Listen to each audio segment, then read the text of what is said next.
আসসালামু আলাইকুম। ভিডিও বানালে এই নিজের দেহ থেকে কিছু কথা প্রতিবাদ করতে হবে। আমার নিজের দেহর সাথে যুদ্ধ করতে হবে। আমার নিজের এই পাক পাঞ্জাতনের যে একটা সৃষ্টি জগতের খেলা আছে, সেখান থেকে আপনাকে কিছু কথা অর্জন করতে হবে, শিখতে হবে।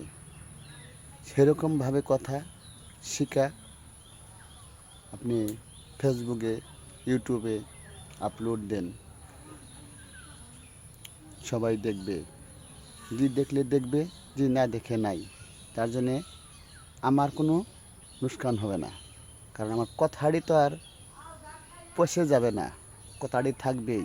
সেই কথাটির মধ্যে কি বললাম, কি আছে, সেটা যারা নাকি জ্ঞানী লোক, যারা নাকি জ্ঞানী লোক, যারা নাকি কথাগুলো বুঝবার পাইতাছে, তারাই কিন্তু সেই পাক পাঞ্জাতনের কথা এবং আমার নিজের দেহর সাথে লড়াই করা, আমার নিজের দেহকে স্পষ্ট করা, আমার নিজের দেহকে আমি কিভাবে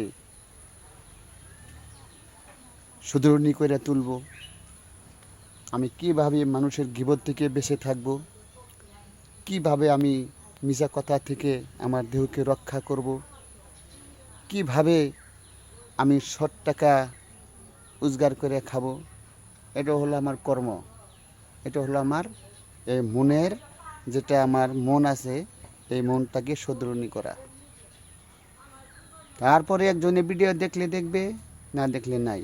এই ধরনের কথা যদি একজনে শুনে ভালো পায়, তার বিভাগের কথা। আর যে ভালো না ভাবে, সেটাও তার বিভাগের কথা।